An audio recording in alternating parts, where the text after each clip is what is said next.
Hey everyone, and welcome to the NintendoFuse Podcast. This is episode 200, and we've simply titled this one Celebrating 200, because we've made it to 200 episodes.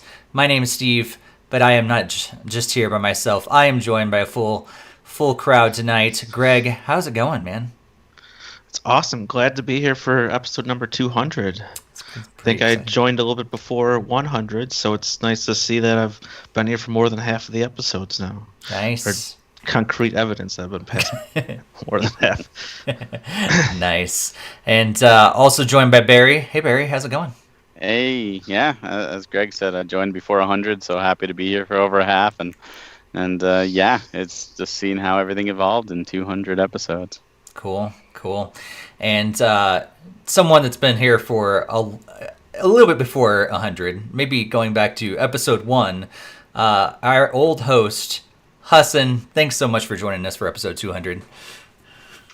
Yeah, of course. I had to join. I remember back when I actually used to have hair, I feel like is when I started this thing, and now it's all gone. But, we're still here talking Nintendo, and it's always fun to chat with you guys. For sure. And thank you all you guys. We've already got a bunch of people in the chat just thanking us for celebrating for 200 episodes. It's been awesome. And technically we may have actually we've got more than 200 episodes because there was a few part A and part B episodes within there, but officially 200 episodes. This is number 200.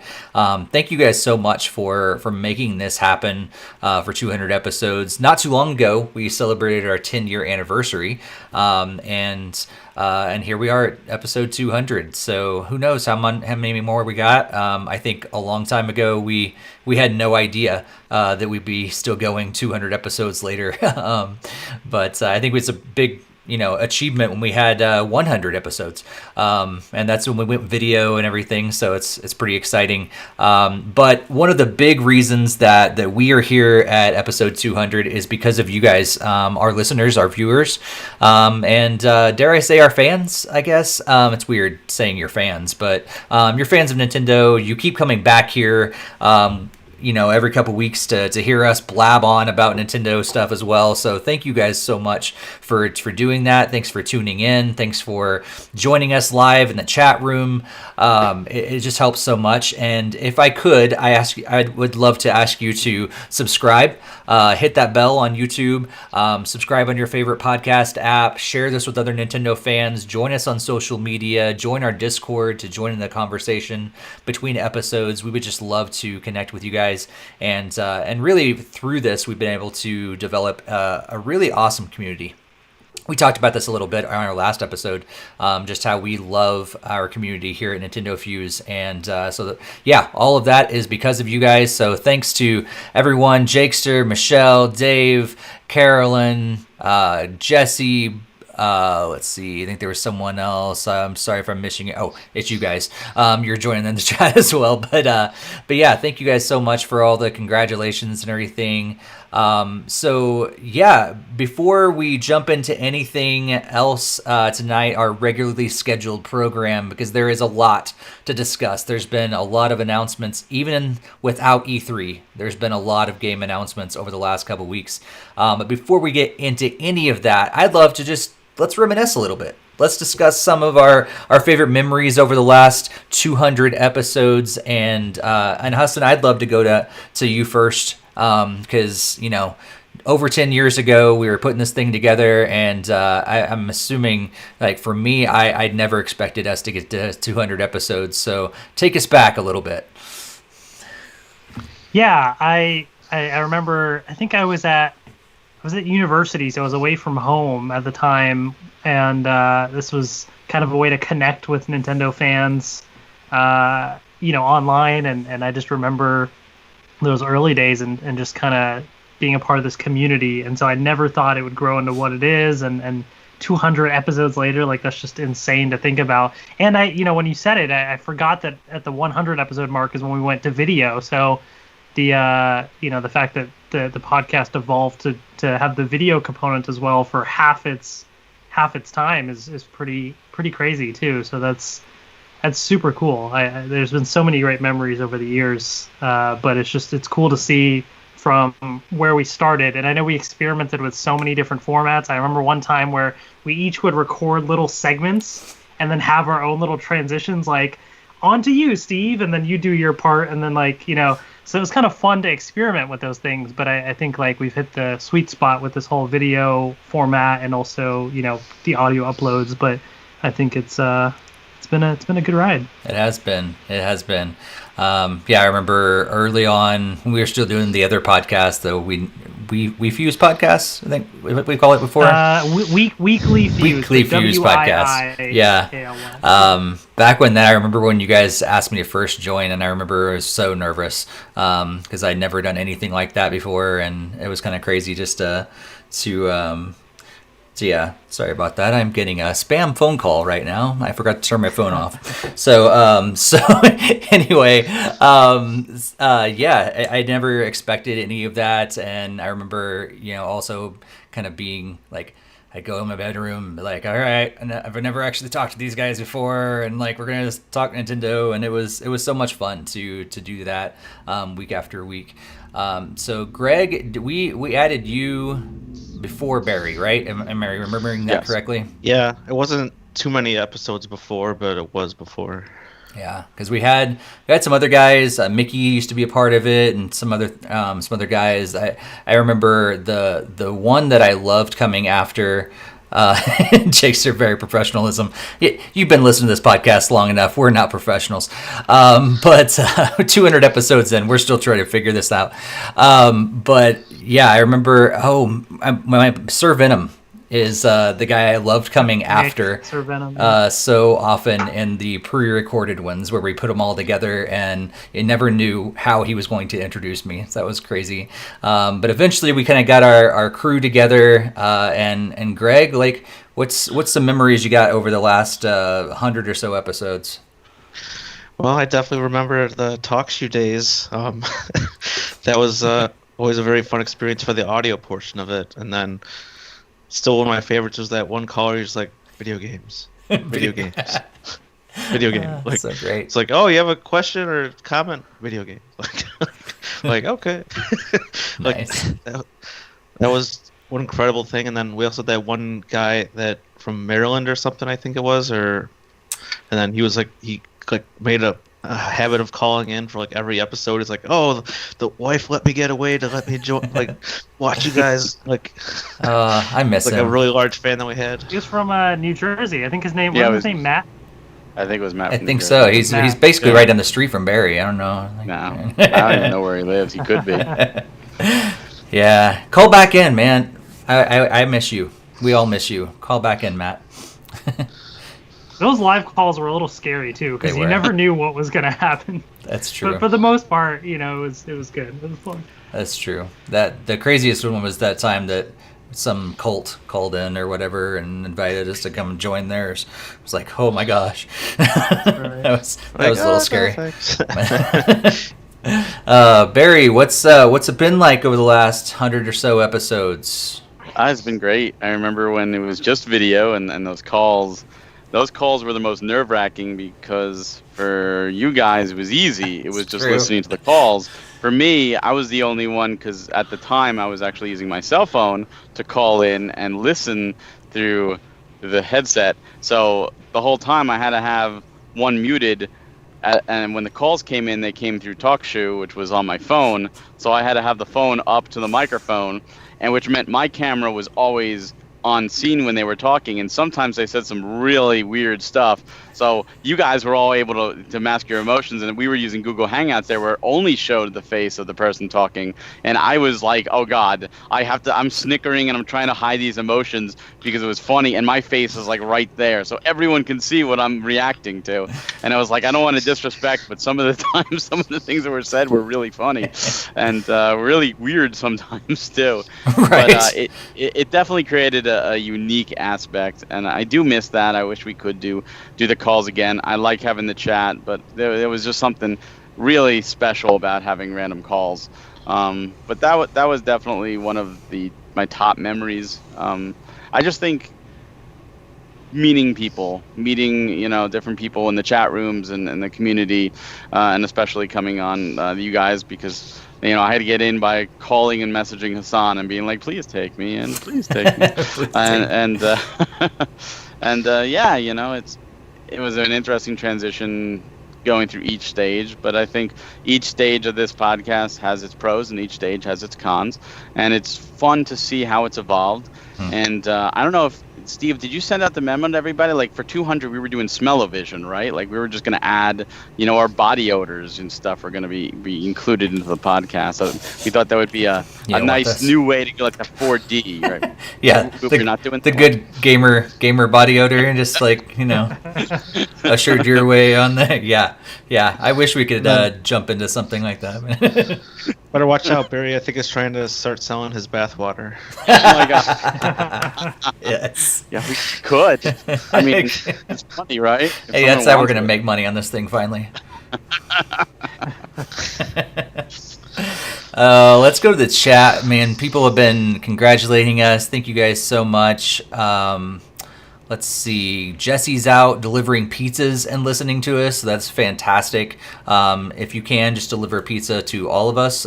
Yes, we are in 4 different states, but that's no excuse. And then let's see. Jakester is just yelling at me for being non-professional, so what's new. Dave said he discovered us in the show in 2017, then he forgot about it, but then he started watching regularly after E3 2018, so you didn't forget about it too long. But yeah, 2009 is when we started it in the fall. So what I would love to just remind you guys, if you're new to the podcast and maybe episode 200 your first one, go back at least to I forget which episode it was, but it was like 185, 186, something like that, which was our 10-year anniversary episode. And make sure you watch that. If you want to know like a lot of history about the podcast, we had some special guests come on and some old hosts that were on and just to share their memories and things like that. And so it's a great episode to kind of reminisce a lot more. We didn't want to necessarily turn this one into all of that again because we just did that at our 10-year anniversary, but it is kind of cool to celebrate 200 episodes. And we are going to be doing some giveaways this week, starting this week. So make sure that you are definitely tuned into our social media, but especially on Twitter. So just follow us at NintendoFuse on Twitter. Enable notifications actually are probably one of the best ways so you don't miss out on any of our tweets about contests that are going on. And maybe Jakester's getting excited about your bathwater there, Barry. We might be able to give some of that away too, but if Jake I'm not making really any promises. It, but I don't know if he really I would question his motives at that point. Even your wife didn't jump on that, Barry. So I don't know what that says about Jakester wanting your bathwater, but your wife not even wanting any of it. So she's just excited about pizza. So yeah. As long as it's Chicago style here, that'd be great. Chicago Make style. sure to give Barry a fresh Chicago slice. Oh god, nice right in thick. the garbage. There's a Chicago style Giovanni's or Giordano's. Is that right? Giordano's is in Denver now. I was so excited. What I would love if Gino's East came to Denver as well, but that's probably not going to happen. But at least I can get Chicago style pizza near me. So anyway. Or make the New York style pizza person pretty upset, so we're gonna move on from that. But anyway, any final thoughts about episode 200 before we move on to start talking about all what we've been playing and all the game announcements and all that stuff? No, just let's double it. Let's go. Yeah, double or nothing. All right. And at this episode is when we announced that Hudson's coming back, right? Yeah. No. I'm still stuck in a dungeon. So I mean, I'm not going anywhere. Hey, we're all stuck in dungeons right now, so. Yeah, that's true. My master plan is complete. I love the fact that we have been so used to doing this from afar and from our own homes that, quarantine, whatever. NintendoFuse Podcast will still prevail because we pretty much all quarantined anyway, all the time, at least for the podcast. So thank you guys so much for 200 episodes. We'll try to make this a great one, maybe a little more professional as we go on. Probably not, but we'll see. But let's talk about what we've been playing. Barry, how about we go to you first? What have you been playing? I've actually been playing quite a bit, thanks to the Playcast as well. So mobile, my same regular Dragalia Lost and Mario Kart Tour, and 14 on the PC. Those are all usual staples. For the Switch, for my own sake, I've been doing still Animal Crossing, which is more like a daily thing now. And then for the Playcast, I've actually played quite a bit of games. I played Defunct, which is my under a dollar challenge for this week. I played Bug Fables, which is our game of this week. I did Clubhouse Games, which I was really excited about and really upset that we couldn't play online at all with our friends. But I did Lazy Galaxy Rebel Story, which is another under a dollar game. That's like 10 cents, and it's well worth it. It's a really cool shmup Metroidvania. For a game chat, upcoming game chat here, I'm doing Fly Punch Boom, which is an interesting little fighting type game. And I played a little Aploid Saga as well. And then on the PS4, I actually just started today Detroit Become Human, because I wanted a break from the big RPGs. I just finished Xenoblade and Trials of Mana before that. So it's nice to get back into a more casual visual novel style game. Nice. Jakesters want to know what you thought about Bug Fables. Bug Fables is so far it's really cool. If you don't know what it is, it's like it's Paper Mario. It is a Paper Mario RPG, like the N64 Paper Mario. Really well done. And I won't say anything more, but if you are interested, the next Playcast episode, that is our game. So you're welcome to listen to that and hear my full thoughts. But for a quick little thing, it's very enjoyable. That's what I'll say. Nice. Greg, what you been up to? Well, my normal mobile staple, Fire Emblem Heroes, still continuing on. They just released like a newer update with a brand new mode where you have to catch some thieves and take them down. So that's been kind of interesting to be leveling up there.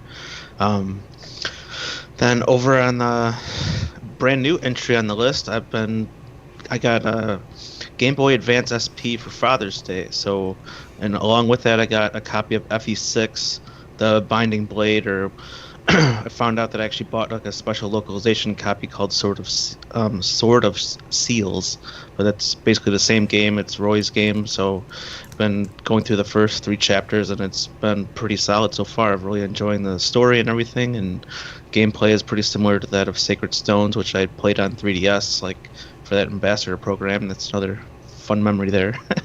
But hoping to continue go on. I'm finding time to play that because the wife is kind of taking over Animal Crossing for me. So the island decoration has now been pushed onto her shoulders, and I'm having less Switch time as it goes on. So I'm still trying to log in daily and getting my stuff done, but I'm not really doing tons of designing elements because she's full-on responsible for the whole island design now. Nice. I also was playing the Fly Punch Boom because me and Barry will be discussing that probably in the next few weeks or so. And then very recently, this last week, I finished another level of Paw Patrol 100%. So there's only one level remaining with my daughter Belle. She really wanted to play it. It was like on the very back of the Switch list. It was like, oh, Daddy, I want to play Paw Patrol. But learning it from playing Animal Crossing, she's getting used to using both hands, so she's actually starting to figure out like how to do the platformers now. So that has me a little bit more excited. So steps forward is my opinion there. So, and then finally on our little sheet, I listed a secret game, which is actually What the Golf. So like there's like a Super Mario Maker streamer that played it on stream, and then it's looked very interesting and very funny, so then I ended up purchasing it, and then I've just been laughing and enjoying it the whole time. It's a very silly like golf game. It's not anything serious. instead of like just having different unique holes, there's different ways that you play the game of golf. So there's like a level where you're like hitting the golfer around instead of like the actual ball. Like you're like swinging and hitting the guy that's normally supposed to swing the club, and it's super silly and stuff like that. And then it even have like some funny phrases at the end when you beat the level. So there's like ones where you're like hitting birds, and it's like, oh, birdie, and because that's like a golf term. So it's like, so it's very silly and very funny, and definitely would recommend if you like those kind of games to check it out. Nice. That's it's a game that I had thought about getting the Apple Arcade for, just because of that game, because I heard a lot of people enjoyed it, and then I heard it was coming to Switch, so I've held off on getting Apple Arcade, and I'll probably end up getting it for Switch at some point. That's awesome. I'm going to go to the chat real quick. Jakester said he's been playing Fate Grand Order, checking into Animal Crossing, and started a new playthrough of Pokemon White 2. And then... yeah, so it looks like what everybody said. So yeah, be sure to let us know what you guys are playing in the chat. Hassan, what have you been playing lately? I played some Clubhouse games. That was fun. I did like doing like kind of just setting it down and playing like on the touchscreen, like with my wife and I played a couple of games and stuff. So that was fun. But honestly, the majority of my gaming time lately has been Fortnite. That's pretty much what I've been playing. I got some of my coworkers into it, and so we'll play frequently as well. And just they had a new season came out recently, so been playing that. And yeah, honestly, like that's really just the majority of my time. It's just been Fortnite. It's just been a lot of fun. Nice. Yeah, I feel like every time I see your name pop up in my friends list, it always says Fortnite by it. Which mine probably always says Animal Crossing or Rocket League. So, 'cause that's most of what I've been doing as well. It was. I'm a little surprised at how I haven't played Animal Crossing in like a month or so, probably. Wow. You haven't even booted it up? I think it's honestly no, and I think the reason is once I'm in the game, like I have my set routine of things I need to do. Like I have to dig up the fossils, I have to check the shops, right? It takes like an hour to get through everything. And then I feel like I can actually do something else. And so like I feel like I can't do anything unless I do those things. Sometimes I just don't have enough time to play. So I don't want to spend my hour just doing the same daily routines. And I just was like, you know what? I'm just going to boot up Fortnite and play a game or two instead. And so I just kind of got in this rut of not touching it. But I do want to go back this month though and check out, you know, the new stuff that's there for this month before it ends in a couple days. Yeah. There's a bug off this Saturday too. It's true. Yep. I will have to check that out. I am so excited for it because I've not been getting like some of the visitors that I really want, so I've been loading up on, like, I've been catching all the fish and really expensive bugs, but I'm waiting for those guys to come around so I can sell them to them, and I've been waiting, and then I got the bug off announcement. I was like, yes, finally I can get rid of all these bugs that have been just loading up my front yard. So that's going to be great. Dave says that he's been playing Persona 5 Royal, Deadly Premonition, and just started the SpongeBob remake. So I've heard really good things about that remake. I've heard it's very, very true to the original, but looks a whole lot better. And it may be up for some people's Game of the Year at this point, at least from what I've heard about the game. People are really excited about this, the Bikini Bottom remake. So... what have I been playing? I've been playing, of course, like I said, Animal Crossing and Rocket League. Also played a little bit more of Clubhouse games, and I did play some local multiplayer. So we have access to another Switch, and so my wife and I were able to start playing a little bit of that, and that was great because it was definitely like reminiscent of us playing the original Clubhouse games on our DSs. And so that was a lot of fun. So some of those nights, you know, where we feel like we've got to the end of Netflix and the end of Disney Plus, and we're like, what else do we do while we're quarantined? I got out Clubhouse games, and you know, we spend like several hours like playing, and that's really cool too, is because like we've been able to learn new games. So that's been really fun. So my wife had never played Mancala before, so she learned Mancala and then just kept playing like over and over. Okay, one more, and that was really fun. So Yeah. I think that's the game that I played the most in Clubhouse Games so far. Main College. I have the actual game too, and then when I saw it was in Clubhouse Games, I was excited. Right. Yeah. It's so much easier because you can just reset by hitting a button instead of separating them all out again. And then I've also been playing Burnout Paradise Remastered as well. Haven't spent a ton of time with the game, but from the little bit that I played, it feels very like Burnout Paradise that I knew before. I'm pretty sure I had it on PS3, I think, was the original one. I think that was one of the first games that I got for PS3, got the Game of the Year edition, and loved it. And I will say, I think I'm not really liking how all the DLC and all the stuff is included, as weird as that sounds, because I really liked discovering and unlocking it over time in the original game. And with it all unlocked from the very beginning and just everything's open, I'm like, like it's not as fun to explore things and find them, for the first time and that sort of thing. And then also, I really, really, really am missing analog triggers for Accelerator in racing games. Like, I missed them in Rocket League. It's been kind of a pain because even like dribbling without analog triggers is kind of a pain. But especially in games like Burnout, where like I want to be able to back off the accelerator sometimes, and it's all or nothing on the Switch. So that's kind of just a downside for the game itself, or the system, not necessarily the game. But I'm having fun with it. It's a blast. Takes a little bit to load up, but it's fun to play though, for sure. And it's really cool to note that they have a lot of the original game is basically all there with all the DLC. So, are any of you guys like planning on getting Burnout? Are you fans of Burnout genre or anything like that, or? I love the Burnout games, and I have the Switch remaster. I just haven't touched it yet.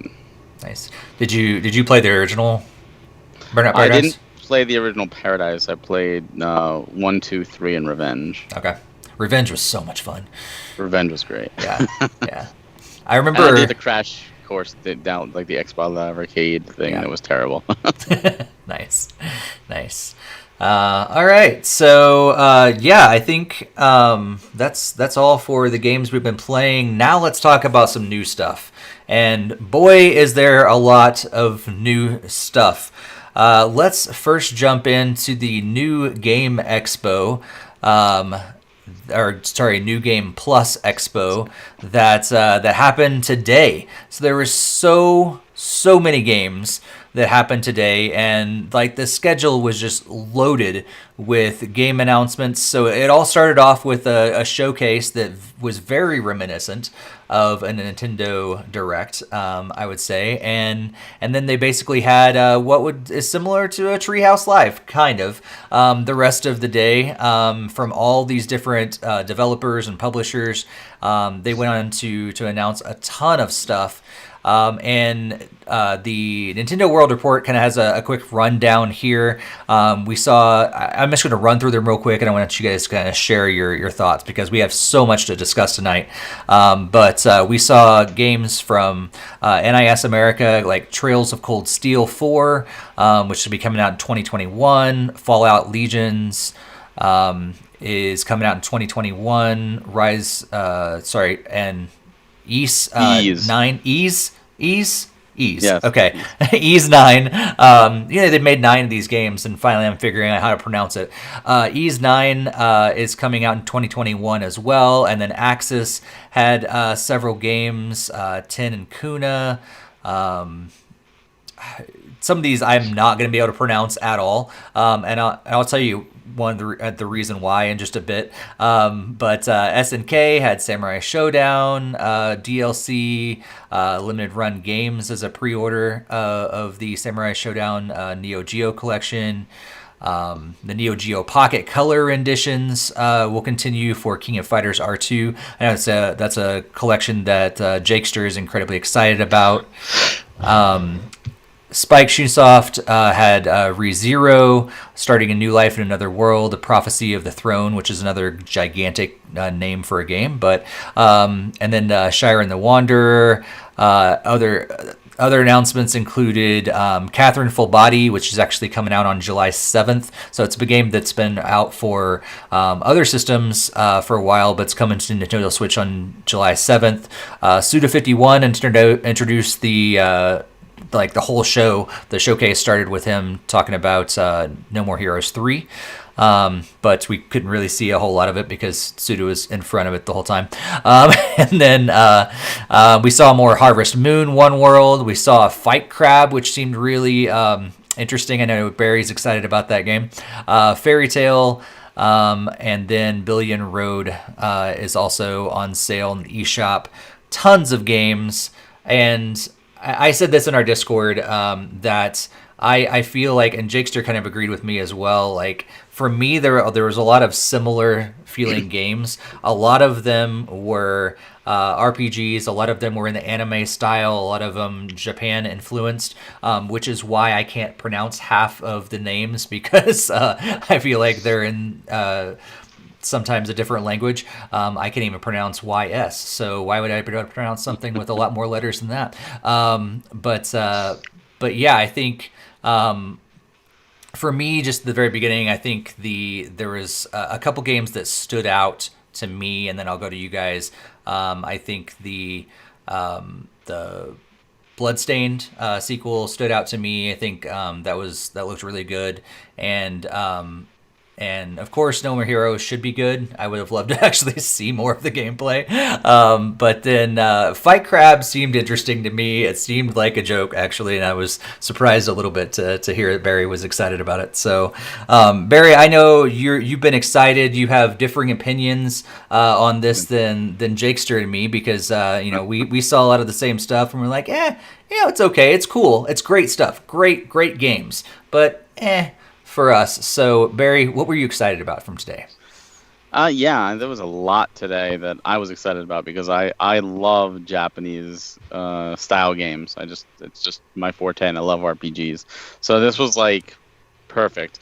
But on stuff you mentioned, Bloodstained Curse of the Moon 2 is fantastic. I love the first one. I love Ritual of the Night. So I'm really excited to see more from that series, and I'm hoping that this is a gateway to Ritual of the Night 2. Even though it's a different studio. Fight Crab is just one of those that the pre-order went up, I think, last week for an Asian physical. We knew nothing about it. I was like, what? And then we saw it, and it looked absurd, but it just looked like absurd, like in the greatest kind of way. Like, come on, two crabs with lightsabers dueling it out and chainsaws. But the graphics were so bad. They were bad. Who cares? Well, look at Goat Simulator. That didn't win, graphic of the year. That's true. But it was fun. That's true. A game's about fun, not the graphics. Some other really cool stuff. Tina and Kuna is a 3D platformer, also mixed with like Super Monkey Ball elements. So that took me by surprise. I didn't expect that, and I love those type of games. So I'm really looking forward to that. Fallen Legion. I never played the first one. I have it. I just never played it, and I watched the gameplay for the second one, and I really enjoy what I saw. So now I'm kind of want to go back to the first one. There was, of course, Trails of Cold Steel 4, a game I've been waiting for, and I will be playing that on PS4 and then getting it again on Switch, just because I can't wait to see the conclusion. And they also did like a montage at the end that had Trails of Cold Steel 3 shown off because that is coming out, I think, next week for the Switch. So that is really cool. Ys 9 to close the show was fantastic. I'm a longtime Ys fan, and last year in our Game of the Year awards, I had Ys 8 up there, which is still a fantastic game for the Switch. And just when Ys 9 was announced, it was PS4 only. So when that was shown off at the end, I'm like, oh, this is cool. I'm excited for it. But I was just expecting a PS4, and then at the end it was like Switch as well. I'm like, oh my god, that's great. Now I just wish Xseed would bring over the other stuff. The Neo Geo stuff was kind of cool, but like the Samurai Showdown, like I got that from Limited Run. I like that they're going back and redoing those games. But those are the main things, and of course, No More Heroes 3. I mean, it just that Suda51 being Suda51. I'm going to stand in front of the footage, but he's at least showing us that something's happening. So I'm happy about that. That's true. That's true.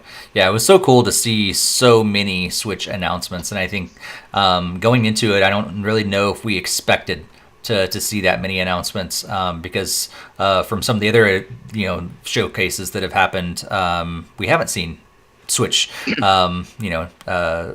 that much. So that was cool to see all of them. Greg, anything stand out to you? Well, I'm definitely been looking forward to Catherine. But I have to be honest, I didn't watch this or really look through the videos, man. so I'm definitely going to gotta be playing catch up probably after. Like, this is all for you, next Greg. week. Yes, because I love RPGs, so I definitely will be looking into those like by the next podcast. Nice. So. Nice. Yeah, I feel like, Greg, you're going to find probably a lot of stuff that you're going to really, really enjoy. And you and Barry will have a lot to talk about. Hassan, I have a feeling maybe siding with me. We'll see what he says. Yeah, I also didn't get a chance to watch, so I might have to kind of go back and do some catch up. But glancing through the list, there wasn't really anything that kind of stuck out to me, aside from No More Heroes 3, which I had, played a little bit of the original one, so kind of keeping an eye on that. But otherwise, we'll see. We'll see. Yeah. Well, one cool thing is they had as you mentioned, the treehouse, and during the treehouse they actually had more announcements. Well, some people did, because it was weird the way they did it. Is every segment was up to the developer how they did it. There was no structure. So like some developers like Indie Creates had like. They showed off Curse of the Moon 2 with gameplay, and they talked about it, where Sega and Atlas literally just played 30 minutes of Catherine and called it a day. Really, really terrible in that regards. But for me, the standout was PM Studios, because PM Studios came out with their own little direct. It was like 18 minutes, and it was pretty much their own little direct where they announced the game and they showed off a trailer, and then at the end. They made me really happy because they announced that PM Studios loves physical. They actually said that, and they're like all the games they announced are coming physically, which was fantastic to see. And some of the games they announced were the Friends of Ringo Ishikawa. I probably butchered that, which is coming to the Switch only. Where the Water Tastes Like Wine is coming to the Switch and the PS4. These are actually going to all retailers. There's a game called Ever Forward, which looks really interesting. That's Switch. Iris Fall, which is coming to PS4 and Switch. Bladed Fury, which looks a really cool fighting game, as PS4 and Switch. Metal Revolution as well. That one looks fantastic as PS4 and Switch. Alchemic Cutie is a PS4 and Switch as well. And then they re-announced that Ministry of Broadcast, which was part of that, which is coming to the Switch on October 6th and is getting a Steelbook edition physically. Nice. So like all these extra announcements on top of that whole first 45 minutes or 50 minutes or whatever. Really, really cool. It was packed. There was so much. And one thing, if you notice, like when you watch it, most of the games shown off are Switch. And if they're and PS4 probably second, along with PC and Steam, and like maybe one game on the Xbox One. It's really weird. Yeah, it really was. Like I feel like almost everything was Switch, and if it wasn't, it was probably PC. And a lot of things were PS4 and Switch. But yeah, I don't remember anything. I'm sure there was something, but I don't remember anything specifically saying Xbox. Like, there was during a few of the things there were just like Xbox as well. It was like all platforms. I think that's PM true. Studios, all platforms. Yeah, it was like all platforms. But it's very few, and it's really interesting to see how few are going to the Xbox One at this point. Right. Yeah. What do you guys think about this kind of a showcase sort of thing? Like, is this something that you think, moving forward that we'll see more of this kind of a thing, or do you think this is kind of just a placeholder for E3 and that's it? Barry, what do you think? They did say this is the first one. I think they're going to try again next year. I do think if E3 happens again, it comes back in 2021, I do think that if this repeats itself, it's going to be a smaller thing, but it kind of gave the developers a chance to shine. Because if you think about E3, you have the stage presence from the big three, and then like EA and Bethesda and Ubisoft, and sometimes Square. But the smaller development studios, Indie Creates, Way Forwards, even Sega, at this point. They don't really have a place to shine. Maybe they'll have a trailer or two in like the Microsoft or the Sony or the Nintendo Direct, and that's it. Maybe they get featured on the Treehouse if they're lucky, but Microsoft and Sony don't do anything equivalent, and Sony doesn't even really show up there anymore. So I think this is going to be a great place to do this every year, just for the smaller development teams, and not even indie. I don't even want to say indie, because indie have their own showcase, indie have their own type of thing, because these aren't indie developers. Right. These are bigger publishers, but they're not giant. They're not big AAA publishers. They're AA publishers, but they're the teams that do the niche titles and really have a cult following. And Inti Creates is known for making some of the best 2D platformers. I mean, they've worked on Mega Man, they have Azure Striker Gunfault, and they've got all these now Bloodstained as well. They're just excellent. And I think they're the ones doing Shantae as well right now. Not a huge AAA title, but very much a cult following. And to see Way Forward did Shantae. They were there too.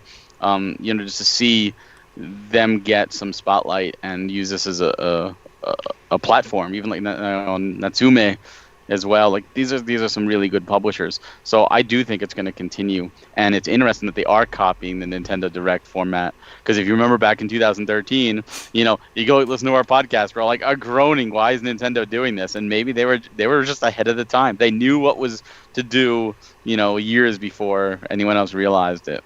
Yeah. It's kind of amazing how much they've imitated the Nintendo Direct, because it's almost, I mean, other than like having little skits, from some of the Nintendo staff, everything else is almost like you would expect to see, Nintendo as a copyright at the end of it. Just like it was like the graphics they chose, how they introduced things, how they transitioned from one thing to the next.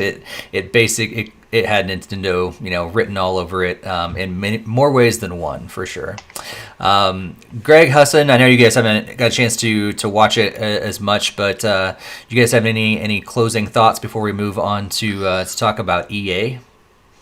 I do agree with Barry that I could definitely see it coming, coming back, because it's almost like as you said, it was like a platform for them to showcase this. So I would think, since it costs a lot of money at E3 to get like booths and to all that stuff, that's a lot easier to have everybody collaborate together, put a video, and then everyone can still watch it live. I mean, provided that we know about it in advance, unlike me, where I didn't really catch it. But yeah, I definitely could see it staying around, just as a way for them to be able to showcase their upcoming games. Yeah, for sure. Hassan, any further thoughts before we move on? Nothing else for me. I think I just need to go back and kind of watch through some of the stuff and see what I missed. Yeah, for sure.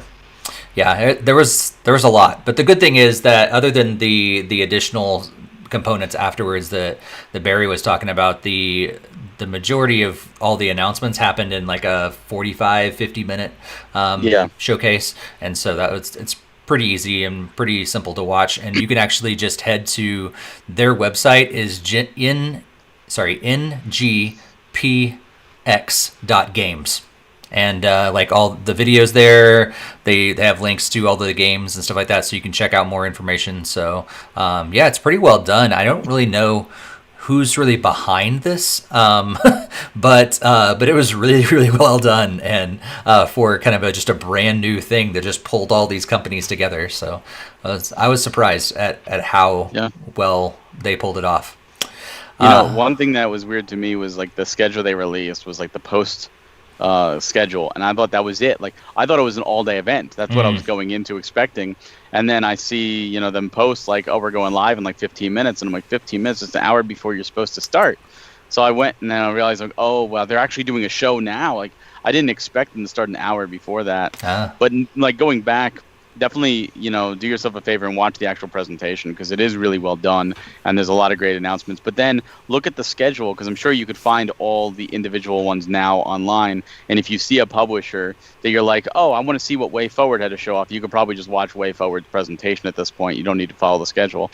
So definitely check out some of the Treehouse-esque stuff if there's a company that interests you. And I think it was Natsume did. They showcased 2 games. and I was like expecting like Harvest Moon, but it was like 2 indie projects, and they were narrated by the creators, and like you can tell like this was their first presentation, and they were like nervous, but they were showing off their game, and you could tell they were games are made of passion. And I thought that was really cool, because that's one of the things I love about like going to play NYC is you're not seeing the big boys, you're seeing the people who are making passion projects, and these 2 games were really passion projects, and both of those games I believe are coming to the Switch. So it's like, one of them I know definitely is coming to the Switch.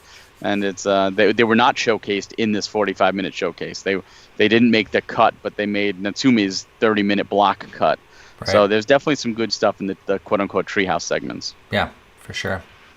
Well, let's move on to a company that I really never thought we would be highlighting in a podcast, except for to complain about them. But here we are. EA. Electronic Arts had an event. Was it just a couple days ago? Yesterday, or was it the day before? 2 days ago. 2 days ago, yeah. And lo and behold, EA Play Live had 7 Switch games. 7. Like what? What is that's not? I don't even get it. But VentureBeat has the lineup here. So 7 Switch games coming in the next year. From EA. So surprised from all these. Some of these we knew about. So like that list includes Burnout Paradise, but also includes games like FIFA 21. However, it is the Legacy Edition. Don't make me even complain about that again. I'm going to. But it is the Legacy Edition, unfortunately. But Apex Legends coming to Switch. Lost in Random. Velen Studios has a game. We'll just they say it. Need for Speed Hot Pursuit. And Plants vs. Zombies Battle for Neighborville. All coming to the Switch from, of all people, Electronic Arts. So, Hassan, let's go to you first. What do you think about these announcements from EA on the Nintendo platform?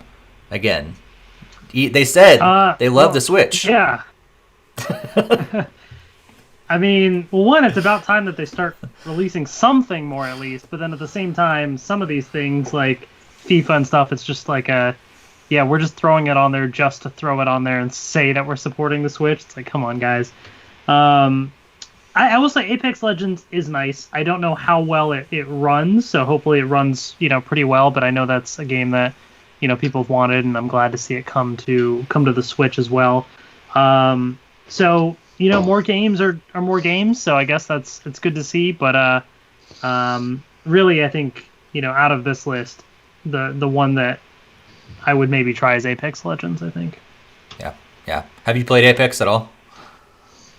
I played it like when it first came out, and it was kind of cool. I had a hard time like figuring out like where I felt like the enemies and the backgrounds kind of blended together. Like it was kind of, I don't know. It was a hard adjustment after Fortnite, and then I just never tried to get back into it after that. Yeah. I'm pretty sure I downloaded it and I started it up on my Xbox, and that was about it. I haven't actually really spent any time with it. But yeah, I think I played a lot of Need for Speed, the original Hot Pursuit. So I may be excited about that. I need to look back into Plants vs. Zombies. I played a lot of 1 and 2, but the side games I haven't really gotten into, so could be interesting. Greg, what excites you from this EA announcement? I just thought they're going to be doing more support. I just hope this leads to more, because I'm looking for like a new Simpsons title, because we haven't had a Simpsons title on since I think GameCube. So yeah, it's been a while. Yeah. I think great. Yeah. Was it Hit and Run? Was that the last one? Yeah, it was either Hit and Run Road Trip, but Hit and Run was and the Road. last one. Yeah, Hit and Run I think was the last one. But that's kind of what I would be looking forward to. But for me personally, EA has been always kind of dead to me. So it's nice to see them starting to support the Switch. I just hope it's not like they're doing it halfway and actually doing like genuine full support. So yeah. They still need to earn me back personally, but I'm still glad to see that they're putting some games out there, hopefully that people have been waiting for and have a chance to enjoy playing on the Switch. So yeah. Let's see. Dave says in the chat that he's shocked that there's still no Sims on the Switch. I think that's kind of the crazy things is like some of those games that are not really intense games, but they're still not on the Switch. They seem like they're made for that kind of an audience, and haven't put Sims 4 nowhere to be seen. And things like that are really interesting that they don't exist on there. Barry, what do you think about all this? I mean, about EA saying they love the Switch? Yeah, usually when the E3 time comes and EA is like, oh, here's our EA Play and all that, and I usually just watch it out of obligation, just because it's like, all right, let's see what you do. What are you gonna butcher now? What are you gonna destroy now? And this time it was like, well, it's not an E3 typical year. There's really nothing else going on. There's kind of a sense of normalcy. So I'm like, I'm starved at this point, for E3 style announcements. So I'm like, I'll watch it. And I watched it, and I opened up with Apex. I know that was rumored, and like at the end of the whole thing showing up the new season, they're like, and we have a big announcement. We're adding crossplay. And I'm like, okay. And they're like, oh, and another announcement, we're bringing it to a new platform. And I got excited. And then it's like, it's coming to Steam. And it's going to be crossplay. And I'm like, are you serious? And they're like, all right, I know you're waiting. Yeah. I know you're what you want. You want it on Switch. We're here, love Nintendo, and it's coming to Switch. And I'm like, oh, my God. Like, you're just dragging me along. And I'm not a big fan of that style game. I probably won't touch it. But I'm just so happy for those that do like it. And I was just excited to see that, like, wow, and crossplay too, because that's big. It's not just coming to Switch, because I know like Fortnite came to Switch, but then they kind of changed the crossplay, so it's like Switch is only with like mobile or something like that. But this is crossplay across the board, which is really big because this is actually knocking down those barriers. And the guy who makes Apex was like, we don't care what system you play on, we just want you to be able to play with your friends. Yeah. And I think that going forward is what we really need to see. So I got to give EA credit for that. Then after that, they followed it with Sims 4, and I was already on this high, like, all right, it's going to happen. And it doesn't. And I'm like, how is Sims not on it? And I actually tweeted out angrily to Maxis. I'm like, what is wrong with you? Like, how is this game not on the Switch? And I know they're different teams. So the guy at Apex, like, we love Nintendo, is not the same people who are working with Maxis. Then just going forward, they did very little of sports, which I liked. There was like one quick thing of like NBA, but for the most part, they went into the EA Originals, which are the smaller titles, and they highlighted a couple of those. And I like to see that. And of course, one of them is coming to the Switch. And then they finished off with Squadrons, which does look fantastic, and I wish was on Switch. But and then afterwards, they're like, oh yeah, we do love the Switch though. We have more titles. We have 7 titles coming, and they didn't announce it all there. It came out afterwards. And yeah, Burnout kind of feels cheap because it literally just came out. Yeah. But you know what? I'll give them the participation trophy because they're actually starting to participate. Their words have bit them. They finally realized, you know what? We really need to start supporting. I'm really shocked there's no Madden. And I would be shocked if there, we don't know if there is going to be a new Madden because of everything going on. I'm sure there will be because they like money. But I honestly, at this point, I don't know if they like it that much. Maybe a Legacy Edition. You know, if they did a Madden Legacy Edition, at least to get that on the platform. Hey, it'd be new at this point. It would be new. Yeah. It would be at least something to play. So for the Madden lovers. But yeah, it's nice to see EA finally start to remove their grudge that they had after the Wii U and Nintendo not using Origin for their online thing, and I'm happy to see them be there. I would love it if they stop butchering the games that I love, like BioWare. Let's leave BioWare alone, let them do their thing. But I guess the future will see if this was an anomaly year. Like 2020 is already a weird year, so why not throw this anomaly, EA supporting the Switch, into it, and we'll see if 2021, they continue. Yeah, I think that's what I'm mostly worried about. I mean, this is cool to see, and I'm excited about a few of these games. Already playing Burnout, so love the fact that they're coming there. But I don't know. It does seem like EA's changing. I mean, they put a lot more emphasis on Steam here recently, so that was cool to see. And now coming, bringing a lot of games over to Switch, but but I almost feel like this could be like the 1 year that they do it, and then they're going to be on to PS5 and the next Xbox, and they're like, oh well, that Nintendo system can't live up to that kind of power that we need anymore, and it'd be the same thing all over again. So this may just be the 1 year that we get the EA games, and then we'll be back to the same thing. I have a feeling there'll be PS4 and Xbox One versions of especially the sports games for a couple years, and even like if there's a new Need for Speed, it'll probably still come to PS4 and Xbox One, because I don't think like the majority of people, like there's over 100 million PS4 users. There's not going to be 100 million PS5 users by next year. So that's a huge market. So maybe we'll get 2 years of EA support. Yeah. If coronavirus does anything for us, it's going to delay the buying of the next, PlayStation and Xbox, so less people will have them just because there's less in existence. So it's going to force EA to support us to 2022 at least. All right, so let's move on to something equally as exciting. Maybe, I don't know. Out of the blue, Nintendo released a game the other day called Jump Rope Challenge, and it's exactly what you think it is. It's virtual jumping rope. And it's free until the end of September. And it was developed by some of the Japanese developers while they're sitting around and needing to basically be active while they're kind of stuck inside. And so you grab your Joy-Cons and you jump rope. And that's about it. You can compete for, your beat a high score from the day before, go for, those kind of challenges, try to stay active every day, which is a good thing. I'm not going to downplay it. This is a really good thing. But yeah, did you guys, this probably came out of nowhere. Greg, have you tried it out yet? No, I didn't even download it. Like, I kind of saw it and I was like, I don't know if I really need that. I mean, I still have, if I really wanted a fitness game, I have Ring Fit Adventure to try out, which I haven't loaded up yet. So, like, if I really needed more activity, I have a better game to start with. Yeah.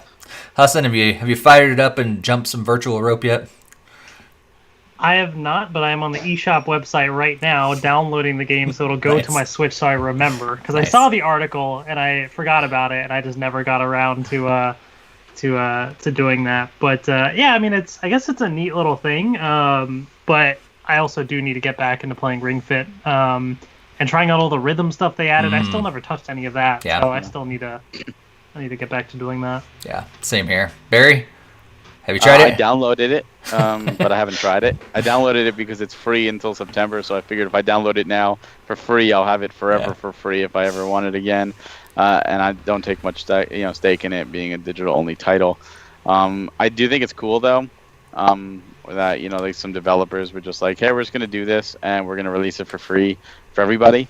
I do feel it's almost a Nintendo Land fireworks moment in a sense, because it happens to launch at E3 time when people are expecting big news and we're like, hey, we got something big for you.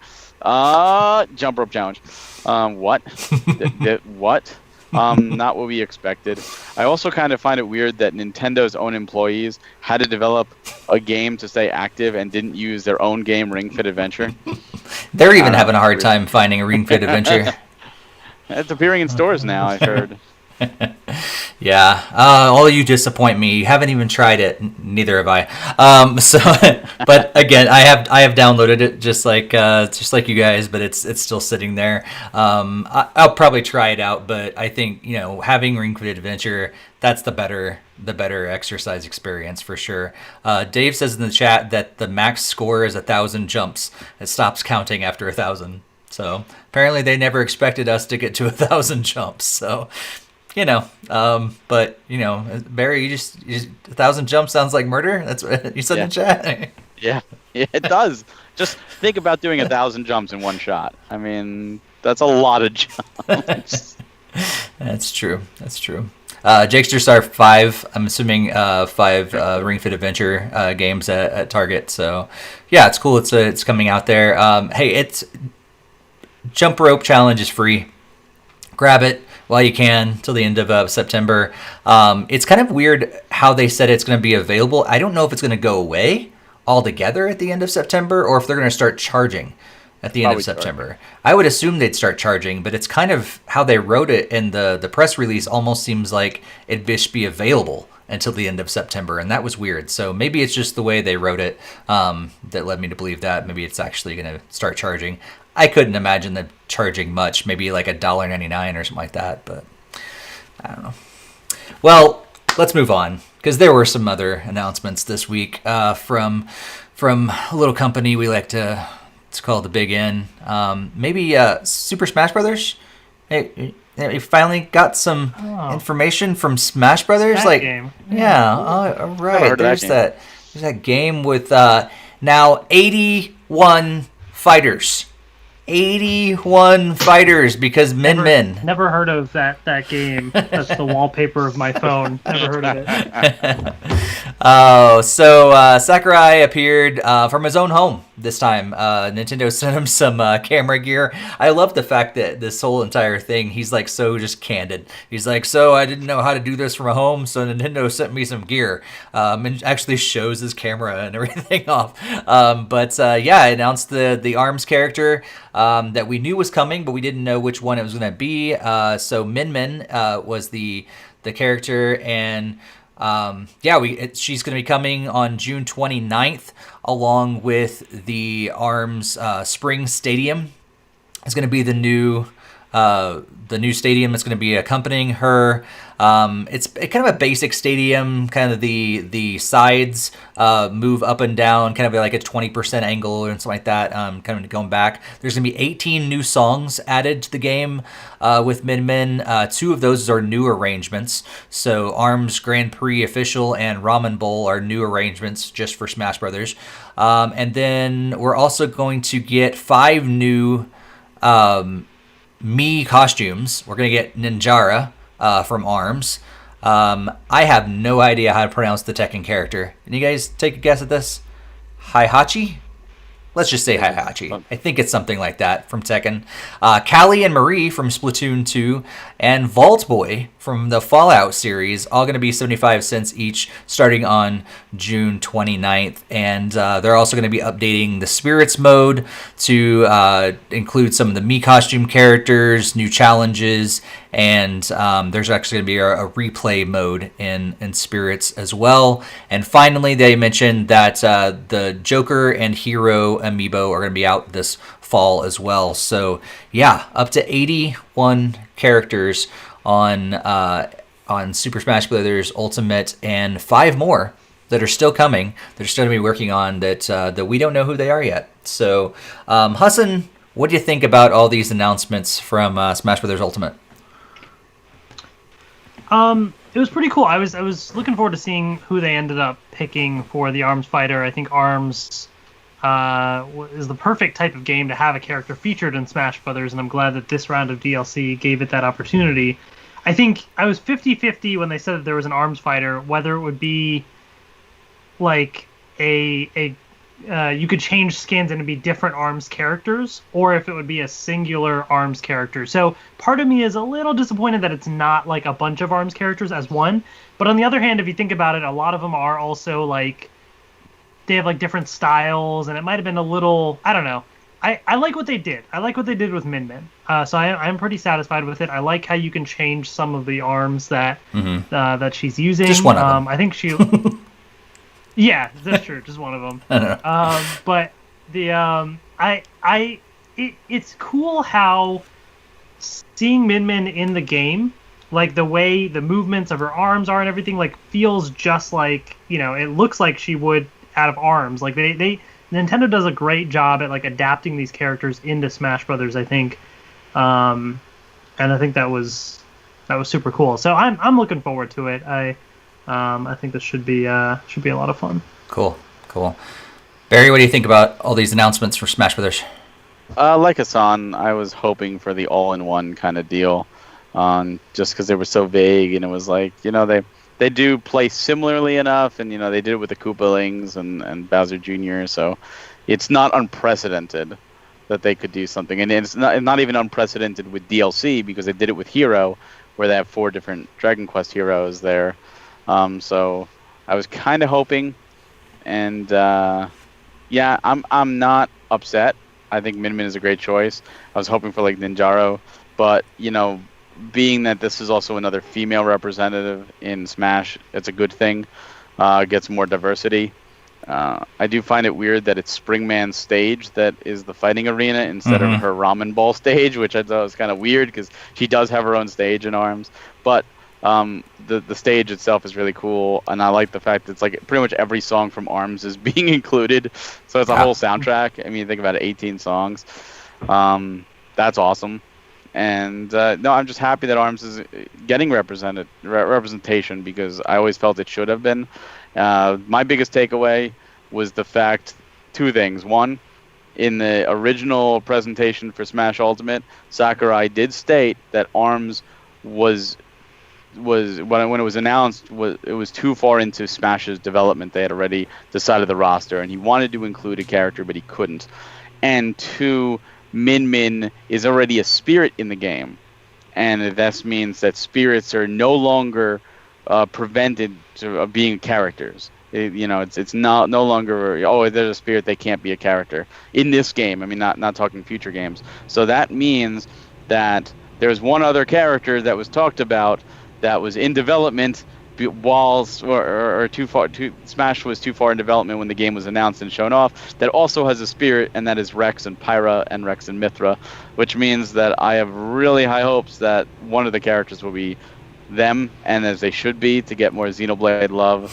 I know there'll be another sword user, but it's from a franchise that has one fighter, so people shouldn't go crazy upset like they do with Fire Emblem, because it's only one, and it's from a different game than the one that is there.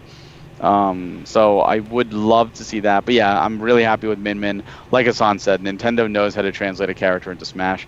They did it so well. And the DLC, the Meat costumes, I hope at the end they do like some kind of costume pack just to like buy them all at a discount, because I haven't bought any of them. But I do think it's cool that Vault Boy is there. What I did find interesting is the previous guest characters like Cuphead, and the one from Undertale, they came with bonus songs, like bonus music. This one didn't come with any music, and it also said Smash cross Vault Boy instead of cross Fallout. Right. And I thought that was kind of weird. Like, we know Vault Boy is from Fallout. Were you just not allowed to say Fallout? Like, why? That's an oddity. But it's still so cool to see, Bethesda get a character in there now. And of course, this is probably going to start people saying Doom Guy again, because now Bethesda technically has a type of rep. But I guess we'll see these last 5 fighters, what happens. Yeah. I wonder if it could be because of the is the Fallout game that's on Switch, is it a Vault Boy game? There is it's no. Not, You're Fallout Shelter. Fallout Shelter. Fallout. It's called Fallout though. Okay, never mind then. Yeah. I was thinking if it had Vault Boy in the name, maybe they would. That's why they called it. Is Fallout, because the other time where they did this wasn't it Assassin's Creed? They said cross Altair or something like that instead of actual franchise. That's a good point. So they've done that before. I don't know if it's like a mature thing, and so I don't know. I have no idea what the reason is, but and Assassin's Creed has appeared on Nintendo platforms, right? Yeah, DS, exactly. the Wii U, and the Switch. Yeah, that is a good point. Good point. Greg, what do you think about all this Smash Brothers information?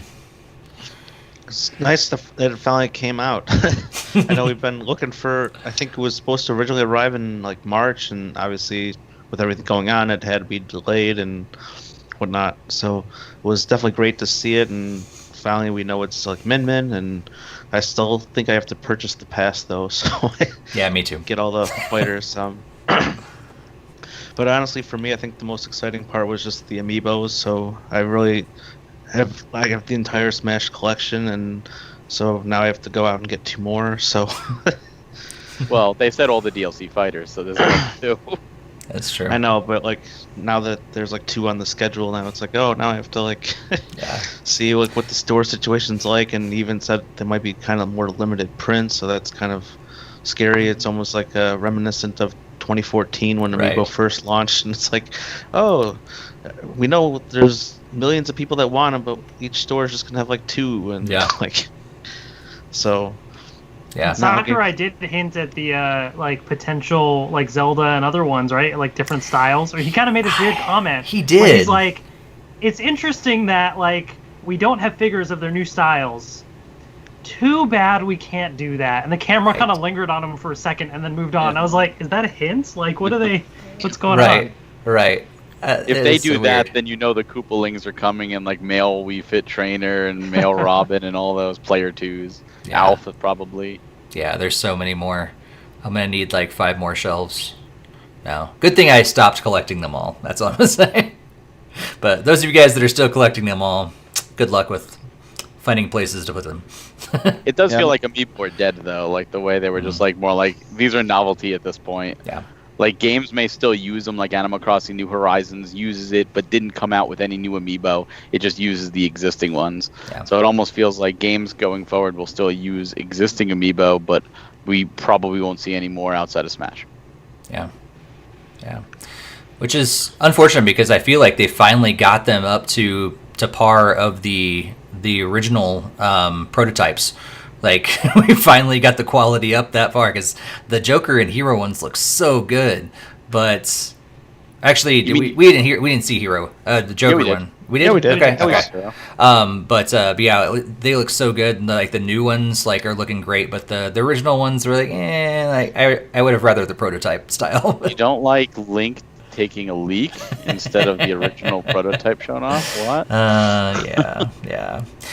Before we move on, though, there's something else that I think is worth showing off and talking about, is that we got to see Sakurai's house. And he has 2 TVs right next to each other. And under those TVs, he's got an entire gaming system that doesn't surprise, I don't think, anybody. But in there, he's got his Switch. He's got the original Famicom and the Nintendo systems in there. But he's also looks like he's got a PS4 and a PS4 Pro.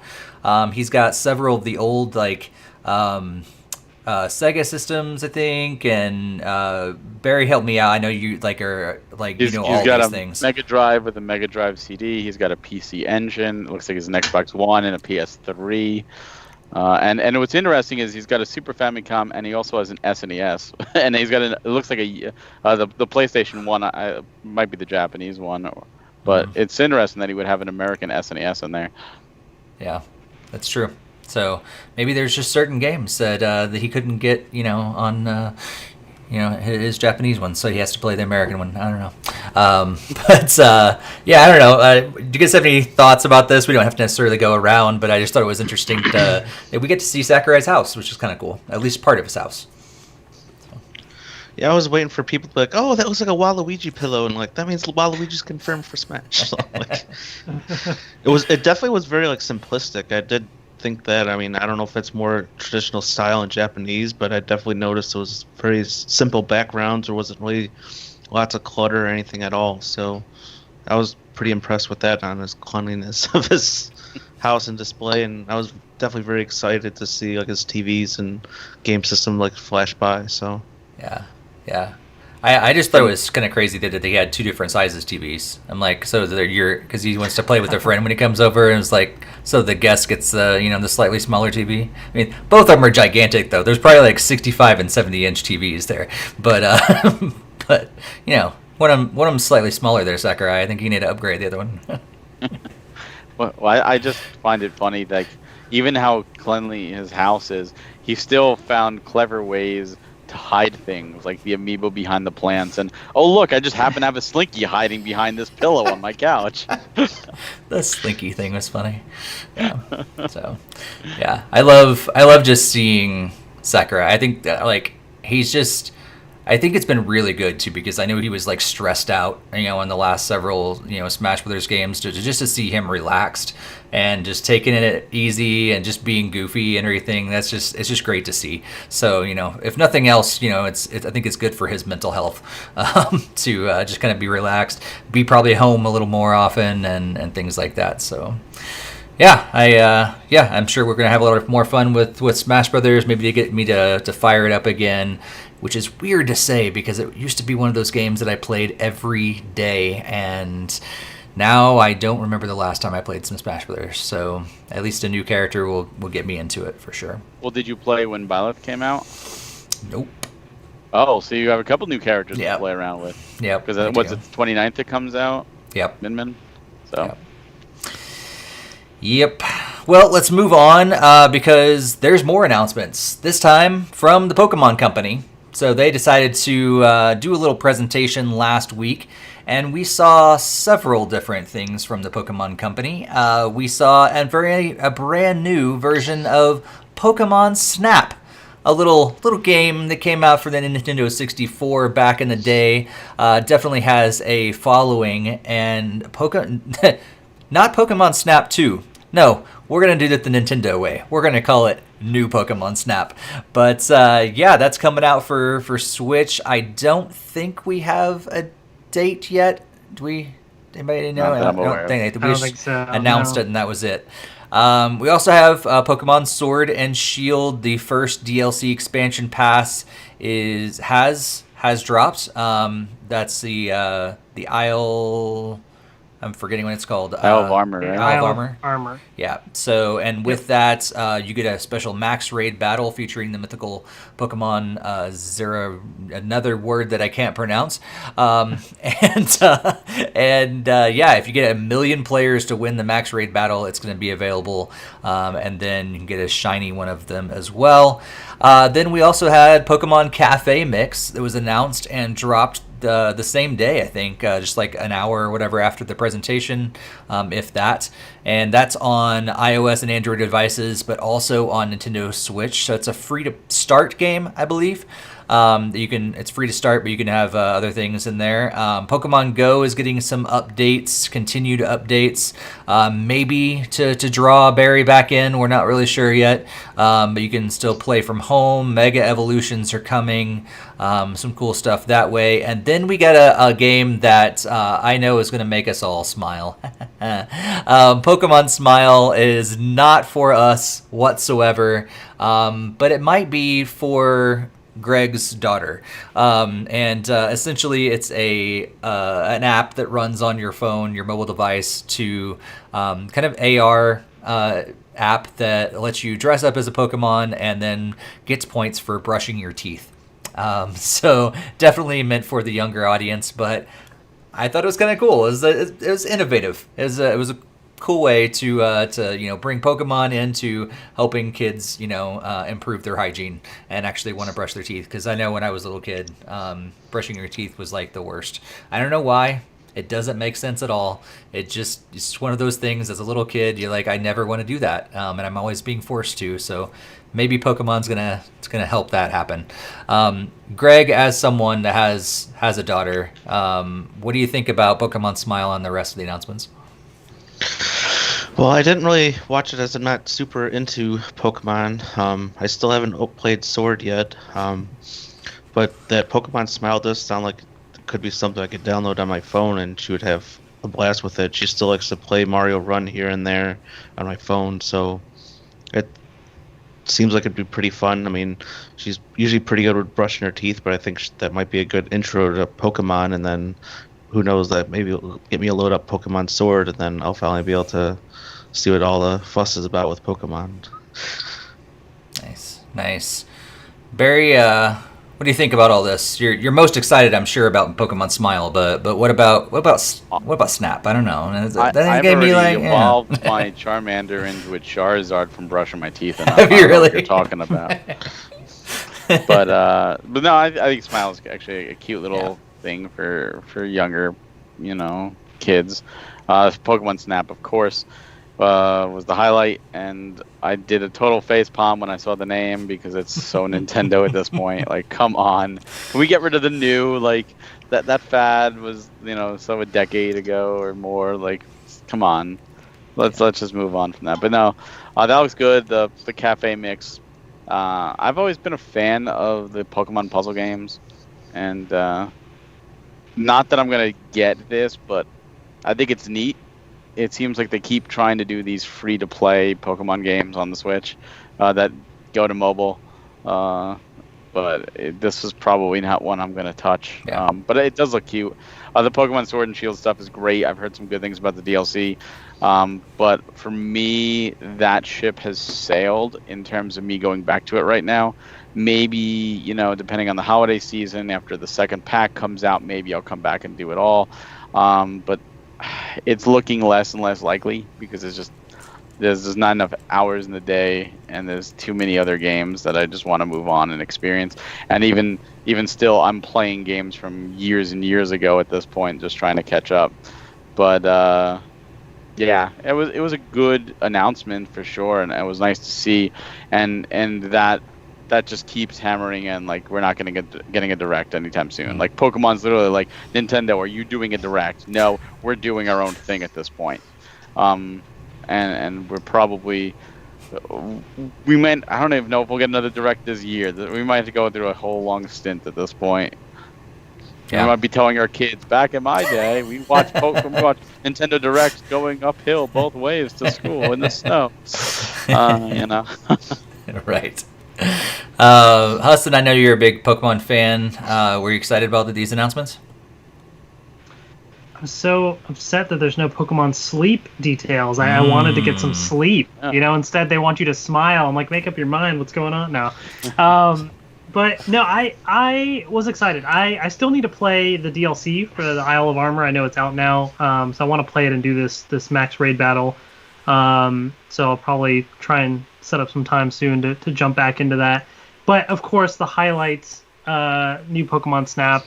They could call it Pokemon We Snap You for all I care. I'm just super excited about this. I legitimately, I was streaming the new season of Fortnite, and then as I was about to end the stream, I was like, oh, it's almost 9 o'clock. The thing's gonna happen. Let me just react to this, live on stream. And I legitimately cried when they announced this, because like, out of all the Pokemon spin-off games, like, this is one that I've wanted for years, and I gave up hope. I was like, they're never going to do Pokemon Snap. Like, they're just, because it made sense on the phone. It made sense on, like, there's so many different systems where it would have worked. Wii U was perfect for it, too. And so at that point, I just gave up. And so as soon as it showed up on the stream, I was, like, freaking out. Like, this is it. It's here. And so, yeah, I am very, very, very excited for this. Yeah. All right. Yeah. So from someone that never got into Pokemon Snap, I'm sure there's other people that are listening. They're in the same boat as me. Barry, Hassan, you guys are big fans. Like, and what, for Greg and I that are not into Pokemon Snap, why should someone be excited about Pokemon Snap? Hassan, you go first. I think the thing about it is, like, you see Pokemon roaming around in the world, and you're traveling through these locations, and you basically are, as the name implies, taking pictures of the Pokemon. And by doing that, you kind of add to your, like, collection of that. And so on the surface, it doesn't sound that interesting, but the cool part is you could, like, interact with them in different ways. And so, like, you could see there'd be like a little tree stump sitting next to a field of grass, and if you threw like a piece of fruit, or I forget what it was, like at it, a Pokemon might run out from the grass onto the tree stump. So that if you see another, like a what was it? If you threw, I'm just making it up because I don't remember the exact specifics, but if there's a Pokemon running around, you could throw something at it, it'd turn around and be angry and like, make a mean face, and you'd get like extra points for that picture, when it's that. So it was cool to like kind of mess around, and you never knew what was going to happen because you go through these worlds, and as you unlock new items, you can go back to old worlds and, kind of throw things into the environments, or make one Pokemon like run over here. Like, you can make a Shelder, I think, clamp onto the tail of a Slowpoke or something, and it would evolve into a Slowbro. So you could like try and mess around with stuff. So I think the fun of it for me was just like playing around in the world of Pokemon and just kind of discovering different things. And it was cool to just, try and take cool, fun poses with the like pictures and stuff and see what you get. Okay. Yeah, it was one of those things where back at the time, all we had were the Game Boy games and the anime. So this was like, oh my God, this is closer to the anime. We're able to see things moving and the Pokemon like just out in the wild, and you're on rails. So the whole thing is, you have a limited amount of time to take the pictures and get the best pictures. But it wasn't always about just getting the right picture, because sometimes that was, you were shooting for score. But you also had like a Pokedex of what you captured, and it was and like they didn't have all 151, but they had like they had like 60 something or 70 something in the game, and it was not just, I'm going to run through and I'm going to catch them all. But no, you're not, because sometimes you have to, like Hassan said, throw something to make Pokemon evolve, or like you hit them with a certain ball and it pisses them off and they evolve, or you lure them into like lava and they evolve in the lava, or you have two of them start fighting and because they're fighting one of them evolves and you're able to get them. And I just remember it was one of the cool things about the game is because this was at the time when all the how do you get Mew rumors and is Mew real and Mew's in this game. Like, this is the first game he's legitimately in without using some kind of code or hack or anything. And it was like a bonus Pokemon. You know, Mewtwo's not in it, but Mew is there. And it was like, oh my God, there's Mew. And it was just like so cool. And you had to do something special to get Mew to appear. So it wasn't just like, oh, yay, there's Mew again. Like, oh my God, I did whatever I did. I forget what it was to get Mew appear. And there's different, like Sun said, there's different stages and they're all different environments. And you can go back around and try new things. And it just became as much of a photograph game as it did a puzzle game, and just trying to experiment and find new ways. And again, this is before the internet, so like you would go to school and you'd be like, oh, I found out how to get this Pokemon, and like you would really have to work together because we did have internet, but it was so primitive, and like, you know, the rumors were everywhere, you know, so you couldn't believe anything. We were still thinking like Luigi was in Mario 64 and running around the poles and doing all these crazy things because that had to be this picture was clearly Luigi. So that was the fun of it. It was that discovery, and I'm excited to see how other people react to it when it comes out. And I hope people aren't going to be like, oh, this isn't as good, you're just on rails taking photographs, because that's not what it's about. It's so much more. And I think at the time, I didn't actually try it, but you could go to Blockbuster and they had machines where you could like insert your cartridge or whatever and print out pictures of the photographs you took in the game. So translate that to today in social media. I'm sure you could share the pictures on Twitter and see what interesting photographs other people take. So I'm excited to see like what they, you know, how that spreads via social media as well. That's a way to load up your SD card on your Switch for sure. If only there was a quick way to get them off of there other than social media. 29 joined us in the chat saying, whoa, 200 episodes, nice. So thanks for joining us. He's still trying to get out, looking for a Chrono Mew himself. So that's not all, though. The Pokemon Company said, you know what? We've got more information, and we're going to tell you next week. So tomorrow we get more Pokemon news. So starting at 6 a.m. Pacific time, we're going to find out more information. So not too long from now, we're going to have even more Pokemon news. So we'll talk about it on the next episode, I'm sure. But yeah. The rumor is it's like 11 minutes. 11 minutes? So what could they be doing? Anybody got any speculation? What would you like to see? Pokemon Sword 2, Pokemon Shield 2. They haven't talked about Detective Pikachu. They haven't talked about Pokemon Sleep. So those things are still there. As far as new, it is kind of an odd time for like a big game to be announced right now, I feel like, for the year. But I mean, I feel like one of the next big games could be a Let's Go, like Johto type thing, you know? Yeah. I don't know. That could be interesting. Yeah, what if they do like the spin-off series within the Let's Go stuff? So that's cool. 29 just said that he's Sir Venom, by the way. So thanks for joining us, Nick. So great to have you. 29 episodes. Can you believe it, Nick? That's crazy. 29 episodes, huh? 29. I don't know why I said 29. Did something on my screen say 29? No, not at all. His username is 29. Oh, that's what it is. 29. That's what it is. Okay, I was looking for the numbers. 29 episodes. We're going strong. 200. So yeah. So he says that kind of an obscure one, but I picked it up from the old rumor sites with repeating GIF backgrounds. He's talking Chrono Mew. Nice. All right, so yeah, we'll have more information about that. Stay tuned to our social media and all that stuff. We'll be talking about it in Discord, I'm sure, as well. But let's move on to another announcement that, you know, the ongoing saga of Lego Super Mario. And with each announcement, each podcast, I feel like we have another announcement about Lego Super Mario sets. And each time it gets kind of cooler, but we all sit here and go, nope, still not getting it. What if I told you How much now would you pay? What if I told you that now we have the pricing, and we have the entire sets that they're going to have, including Koopa, Bullet Bill, and Yoshi, all in these different sets. The starter set's going to cost you $59.99 in the United States, also in euros. All the expansion packs, the sets are like ranging from $19.99 to $99.99, I think is the bigger one. That's the Bowser's Castle. We have the power-up packs that we talked about last time. Those are $9.99 each. And then we have the Lego character packs that are $4.99 each. All this is coming in a very short amount of time, in August 1st. And now that we have all this, you've seen it all. You've seen it. It's all there. What do you think now? Like, is now the time? Is it finally convinced you that this is the time? I'm going to finally buy in to Lego Super Mario. It's gonna happen. Barry, what do you think? Is this gonna make it happen? It's gonna make it into your museum? It's all about the space, Mike. It's come to that point when I have to start really weighing the space.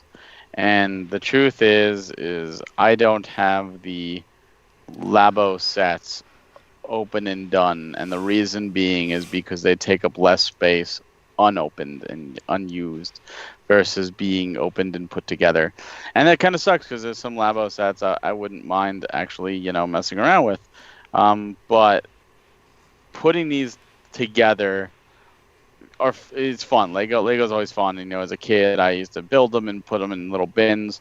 But it's one of those things where I don't have the room for that. I'm getting rid of stuff. I'm not trying to bring more in. So I am going to be passing.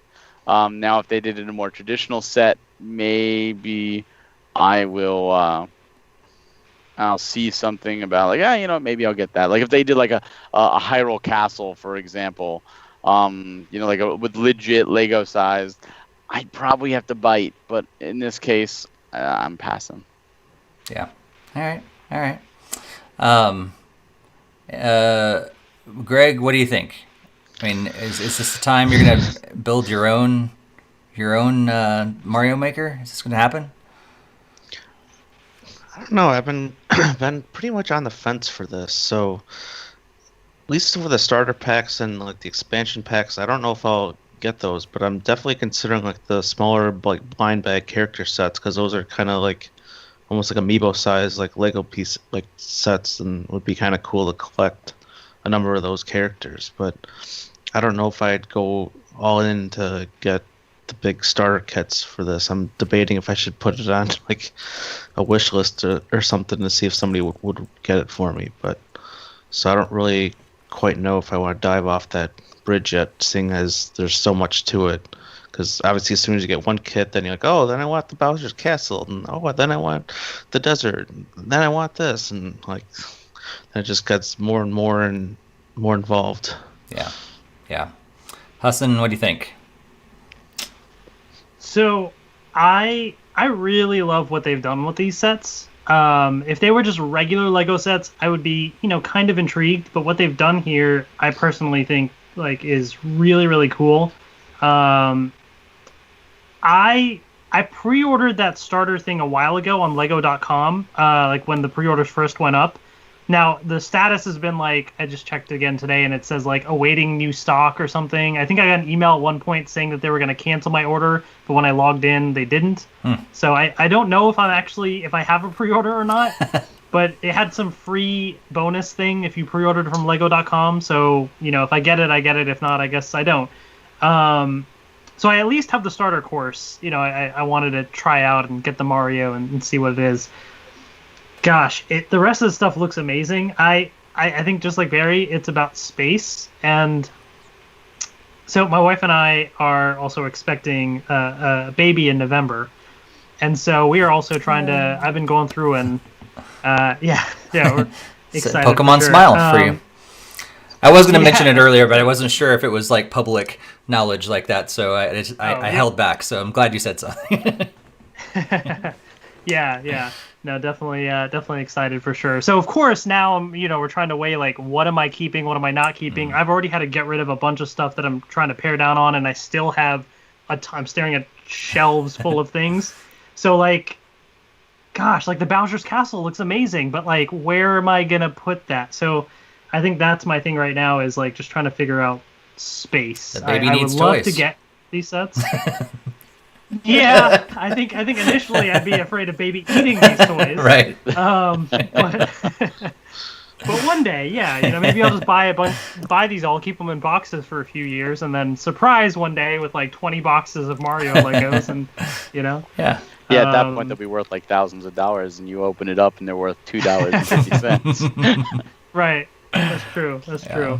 So I think to be determined on the rest of the stuff if I pick up like a set here or there. But I at least want to get the starter course. Yeah. By the way, I did the quick math of just everything, and of course, just one of everything there. It's $545 if you wanted everything at launch. Okay. There you go. Not much. Not much. Jeffrey has called you No Space Berry instead of No Time Berry. Now you're No Space Berry. So.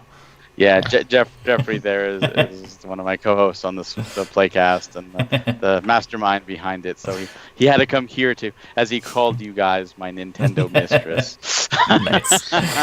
Nice. I think Cousin just needs to go to the Berry School of Shelving, so like he can put all these shelves up behind him, like he can put all the Legos up really high. The baby can't reach them. I was up there. gonna tilt my laptop, but it's connected to so much stuff. I have like shelves. I like organize this. It's like packed every little corner of all my like Power Rangers and Pokemon card, like all of my stuff, But I'm still getting rid of a bunch of stuff, and it's just still not enough space. It's crazy how much it adds up.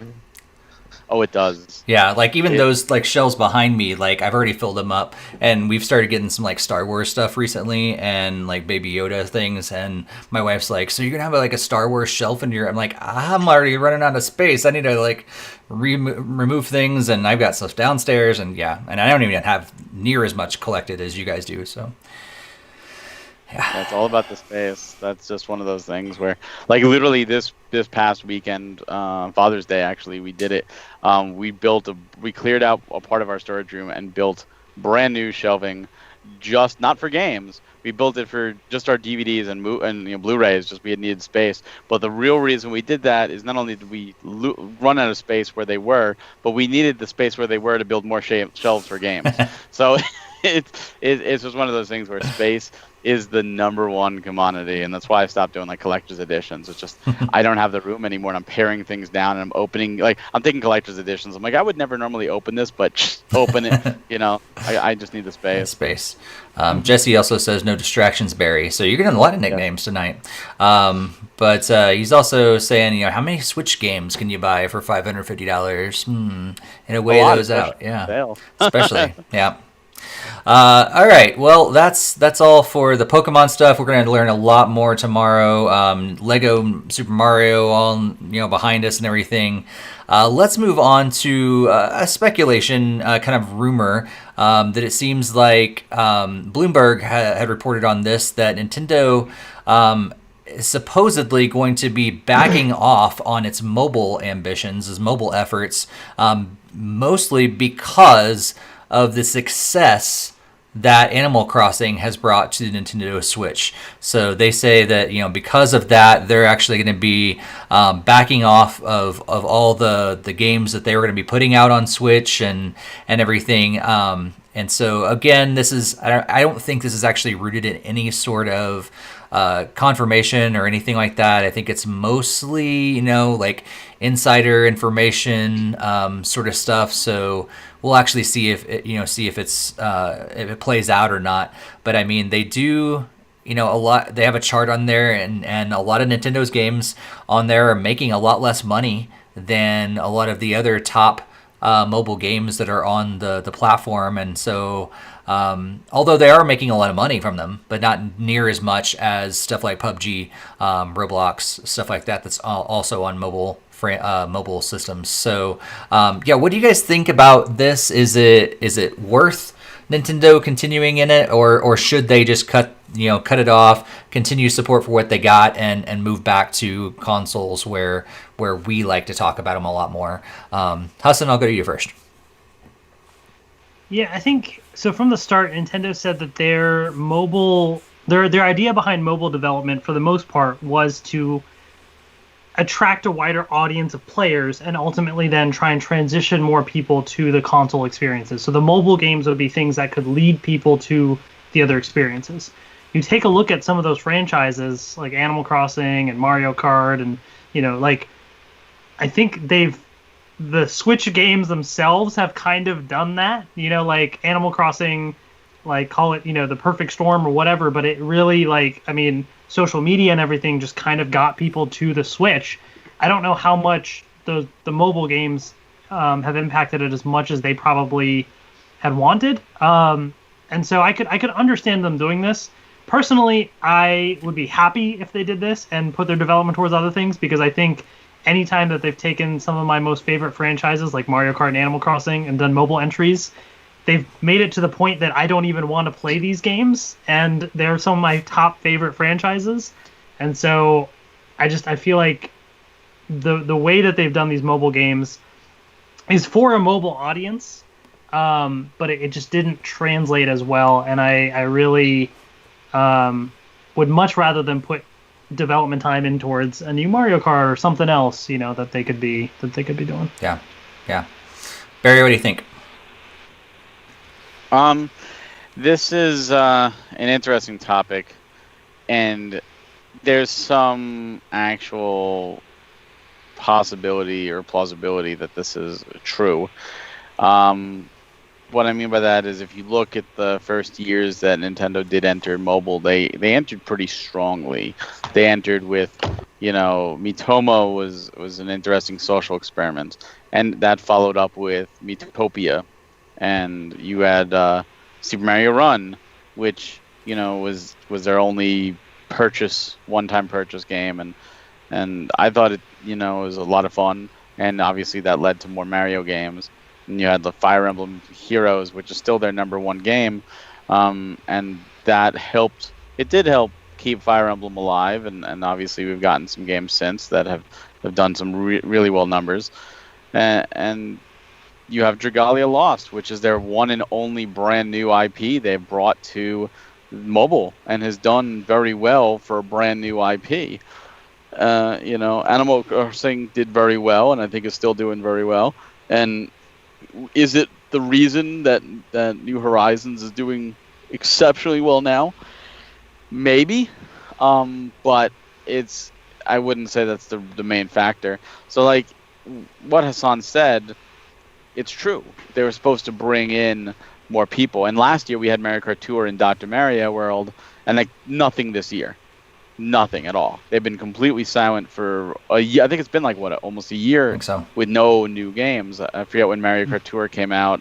I think that was the last one. Maybe that was like September or something like that. So maybe we're closing in on a year without any new games. So it does seem like Nintendo is not paying attention to that market anymore. And that's not to say there isn't any new games coming out, because of course it's all speculation. But I know a lot of the mobile games Nintendo have are hurting, and I don't know if this could be a factor of COVID. People out of work, they're not spending money on games right now because they're saving and they're trying to get food. That very well could be a factor. That's the whole point of the whole stimulus, to try to stimulate the economy. But I do know that Nintendo has very different practices than most mobile companies. And what I mean by that is, most mobile developers out there, they use the old arcade strategy. And if you ever went to an old school arcade or you played the old arcade games, they were really tough. And the reason they were tough is they wanted to kill you so that you popped in another quarter. They were simply there to get you to keep going and keep putting in money. And that's what most mobile games are. They're money traps. They're, hey, look at this cool thing, drop some money and you can now have this instant gratification and feel good. But tomorrow you're going to need a new instant gratification. So spend more money, spend more money, spend more money. And I know for a fact that Cygames is one of these developers that absolutely does this stuff. And when working with Nintendo and Dragalia, Nintendo actually told them, don't do these practices, hold back, be more generous. And as somebody who has played some of these mobile games that are very much cutthroat, And even stuff like Mario Kart Tour, which is the polar opposite of generous. They are stingy as all get out.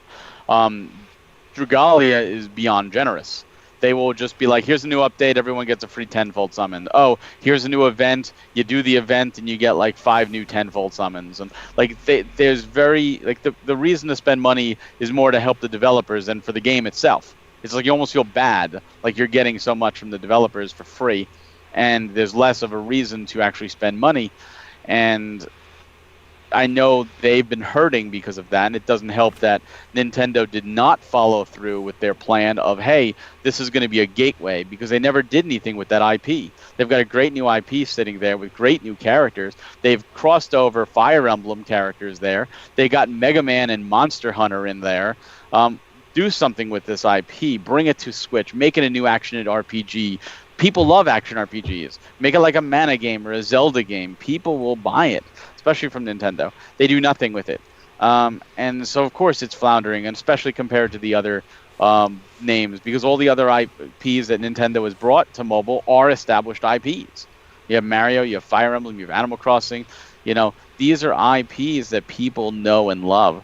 So it's really sad to see. But I'm not a big mobile gamer. I'm not a big, digital-only gamer. But I do think that there's some truth to this. I think that Nintendo might just be, you know what? We tried. Investors, we tried. It didn't work for us. We gave it the old college try, and now we're just going to move back into Switch. Yeah. Jacer said that he just wants a Zelda mobile game before they decide to stop. So, which I would agree. That could be fun. Maybe. I don't know. We'll see. Greg? Well, the one I was going to say quickly, the one thing that like Hassan was talking about also, like how like Mario Kart made him not want to play Mario Kart. And see, I found the exact opposite. I've actually found more enjoyment on Mario Kart Tour than the other Mario Karts, simply because at first I hated the point system, and I understand it's definitely for the gacha, but I also kind of like the point system because every race, especially Mario Kart, is completely random. And you could have a great race and get screwed up by a blue shell or a lightning bolt or something. But when you get that really good race where you're hitting everything, doing a nonstop combo, and you're getting frenzies, and you're just dominating and getting everybody with banana peels, and then you cross the finish line and you see your score like blow past the competition, especially when you're competing with your friends. It has a better feeling than just winning the race, because just winning the race is very different than trying to score the most points. And I kind of like that because it is something different. And I feel like if you're going to take a property and put it on mobile, you got to make it different. You can't make it, look, here's Mario Kart 8 on mobile, because then it devalues the Mario Kart 8 Switch game. This gives it a whole new flavor and a whole new thing. And it may be experimental and it may not work, and it definitely may not stick, and I doubt it will. But at least it's different. At least it shows they're trying. Yeah, I'm glad a lot of those games are different. Not something that appeals to me, but I'm glad that they are different and not just trying the same thing on a mobile screen as well. Greg, what do you think about all this? Yeah, I do think there's some truth behind it, because I feel like even just playing Fire Emblem Heroes, there's been a lot of people in the community that are like, oh, they just keep trying to ring us for more money. I mean, like you just see them introduce like the Fate Pass, and then like, oh, there's like more monthly promotions. Oh, buy this. Oh, more advertisement throughout the game to like, oh, we purchased more of the currency and you can use it for this, and then they're slowly handing out less and less of the actual currency for free. So then it's kind of points to that direction where they're kind of getting more stingy and trying to push you to purchase more. And then I know that's led to a lot of people saying, well, I'm not going to spend any more money on this game now. And then I think that's where we've actually seen in that chart, it said it went down like 19% from like last year. So yeah, that's kind of surprising, and you don't know how much longer the game could continue to bleed and stuff like that. I mean, they routinely update it. There's always new characters to summon, but I think people are starting to wise up and not buying into the practices. I mean, I know a lot of people hate the subscription models that they did with Mario Kart and Pocket Camp. So yeah, maybe they're starting to realize that even though they made a lot of money off of the gacha system, maybe it's time to go back to what they know best, and that's the console game. So yeah. It's funny you mentioned the subscriptions, because like I have a gold pass in Mario Kart Tour. I got it for free. I did that whole free 2-week test to do it, and I've kept it. It's $5 a month. And the way I look at it is, I play MMOs. I play Final Fantasy 14, and as long as you play enough to warrant that, and you get that much enjoyment out of it, it's worth it. And for what they give you for the gold pass, for me, I play it like every day or every night, or at least every other night. I get my $5 worth. And yeah, in the end, is it going to be more than buying a brand new Mario Kart? Sure, but you know what? I played Mario Kart 8. I played Mario Kart 8 Deluxe. I played through, raced all the tracks, and then I don't go back to it. So this, at least, if I'm playing it consistently for a longer period of time, even if I pay more in the end in a longer period of time, to me it's worth it, because it's an form of entertainment, and it's still relatively cheap, $5 a month. If you play a game every night, it's like, say you play a game for 10 minutes a night. I mean, you're paying $5 a month, so you're paying, you're definitely getting your money's worth. You watch a movie, you're going to get less entertainment for a lot more money. That's a good point. Yeah. That's all for the news. There was so much tonight. And thank you guys for sticking with us tonight. It's a little longer episode just because there was so much to cover and everything. But before we move into our closing and talk about what's coming up over the next couple weeks, I just wanted to thank you guys once again for tuning in. Thank you for subscribing. Thank you for sharing this with other Nintendo fans that you know. We would love for you guys to follow us on social media and also to join our Discord, because we love having that conversation between the episodes. Things like the new Game Plus Expo today. It was great to get into our Discord and just kind of discuss all that stuff with you guys. Knowing that we had the podcast tonight, but it was so great to talk about that stuff with you guys and hear about your opinions and your thoughts about all those things. So if you haven't joined our Discord, be sure to do that. And if you haven't subscribed, hit that bell on YouTube, all that stuff, be sure to do that as well. Definitely make sure that you are tuned into our Twitter at NintendoFuse on Twitter, because we are going to be doing some giveaways celebrating our 200 episodes, so make sure you are following us on Twitter. All right, so over the next couple weeks, we have a few games coming out, but I don't know. There weren't any like really big ones that were standing out to me. Ninjala is coming out on June 24th, so tomorrow. Colored, is that Cross or is it X? I don't even know anymore. Sometimes I think it's color Cross. I think it's probably Cross. Malice is coming out on June 25th, so Friday or Thursday. And then Urban Trial Tricky is actually coming out, so I thought that was fun to just add that on the list, because Barry and I have done a couple Urban Trial games over the years. Some good, some not so good. My first ever review for Nintendo Fuse. Nice. Was Urban Trial. And then, of course, Catherine Full Body is coming on July 7th. What are you guys looking forward to playing over the next couple of weeks? We'll go to you first, Greg. It's probably going to be more just staying the course of playing what I have been playing, because I just bought a few new games like the golf and other things like that. So I did mention I'm interested in Catherine, but that's probably be on my birthday list where I'd get that more in August. So even though I'm excited for it, I'll probably just hold off and get it as a gift in August. So nice. Yeah. Just saw it scroll across the screen. Legend of Heroes: Trails of Cold Steel 3 is coming out on the 30th as well. I think there's a couple that were added to this list after I went through it last time because of a recent announcements. So that's pretty cool. Barry, what are you excited about over the next couple weeks? Well, if you haven't yet, Trails of Cold Steel 3, I'm excited because I'm getting the special edition from NIS, and I'm looking forward to get that nice steelbook and see the goodies, because I just played through it just like a couple months ago, and absolutely love that game. So that I'm excited about. But in terms of other releases, I think Little Town Hero got physical this week, which is kind of interesting to see. But and that's going to PS4 as well. It started as a Nintendo exclusive. But I'll probably just be playing more Detroit. I plan. I don't know how long it is, but it's definitely like one of those more movie cinematic games. So I'll probably be finished with it beforehand. And there's a couple game choices for going forward. And I've got my time before Paper Mario, so I'm trying to fill it with stuff in my backlog of games I wanted to play. It's just Detroit even came out like 2 years ago or something like that. Like it's It's just so many great games, not enough time. Yep. Yeah. Hassan, what's going to be occupying your time over the next couple weeks? From that list, I guess I'll finally be able to try Ninjala because I tried with the betas and could never get in and try it. So now I can finally try Ninjala and see how it is. But other than that, honestly, probably a lot more Fortnite. Just continuing with the new season. I will try within the next few days to get back and see what's new with Animal Crossing, as well as the Pokemon Sword and Shield Isle of Armor DLC. And today I downloaded of course, the jump rope game, so I'll try that out.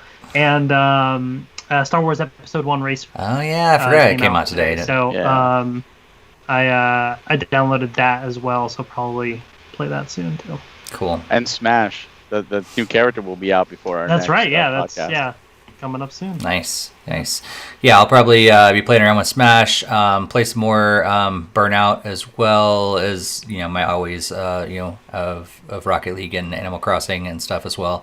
But looking forward to getting into Burnout and exploring some of the new stuff, because I didn't have all of that DLC when I played it on PS3. So looking forward to exploring that and trying online and stuff like that as well. I'm not going to promise Xenoblade anymore, because you should be exploring Torna instead of Burnout. I've been, Torna I bought on my own. Burnout I did get as a review copy from EA, so I kind of owe it to them a little bit to play it a little more. But someone said earlier in the episode in the chat, I'm trying to find it. I think it was. Oh man, I'm gonna forget who it was, or I've already forgotten. But they said because of you, they've gotten into Xenoblade, Yes. Barry. I remember seeing that come across. So great job. You've convinced at least one person to play some Xenoblade. Not me yet. I have played it already. At least I played it. Other people on this podcast have not. But at least I've played some. For shame, Greg. I just played Xenoblade. I told you I didn't like this combat system. No, Hassan hasn't played it at all. But yeah, one of these days Hassan gets special credit because I keep him in a closet and chained up. So it's either get shamed for not playing or stay in a closet. That's a tough decision. Well, Steve, you're always welcome to come out of the closet if you want to. All right. Well, anyhow, moving on. That's the episode 200. It's been a great run. 200 episodes. We're back with episode 201 in a couple weeks, July 7th. We're going to be back. So thank you guys so much for sticking with us for 200 episodes. Tell us this, like if you have been from the very beginning, we want to know. So either like tell us in the comments on YouTube, tweet at us, tell us in Discord, something like that. I'm sure we have at least one or two people that have been with us from the very, very beginning. I would love to know that, and we'll do something special for you. I don't know what, but something special, because that's awesome to stick with us for 200 episodes. 10 and a half years of doing this is crazy, and like we said, mostly because of you guys, because you keep coming back to hear us blab on about this hobby that we have that we love talking about. So thank you guys so much. Thanks, Hassan, for having this idea that just birthed out of your brain and like, hey, let's talk about Nintendo. And 200 episodes later, we're still going. So thanks, Hassan, for joining us. Yeah, no, of course. And it's always been a lot of fun to continue to hop back in. And thank you guys for continuing on and doing an awesome job. It's always fun to join and see where things go next. Yeah, for sure. Greg, Barry, any final thoughts before we wrap up our 200th episode? Not really anything in particular. Just let's go for 300 now, I guess. Yeah. Thank you, Hassan, for originally coming up with the idea to start this podcast, and thank you for giving me the time of day in your Twitter mailbox to get me here. And yeah, as Greg said, let's go for 300 and let's work on that smell-o-vision. Let's make that a reality. You know? And you just jump past that in holograms. We're gonna be holograms in your house. Yes. There you go. I don't know. That'd be pretty scary. I'd just be sitting there going, "Play Xenoblade." Well, I don't all the time, just during this podcast. Oh, I'd still do it. I'd be talking about whatever, and I'd just be like handing you Xenoblade, like play it. Barry's hand like reaches out of your computer screen at you. I don't know if I want to. Maybe we'll just stop with the whole 2D HD video. That's where we're just gonna stop right there. I don't know. I kind of like this idea. I don't know. Applications that could be done. We'll talk about it episode 300. Well, thank you guys for tuning in. Thanks all you guys for joining us tonight on episode 200. Like I said, we'll be back in 2 weeks, July 7th, with episode 201 on the road to 300. So have a good night. Happy gaming. Bye, everyone.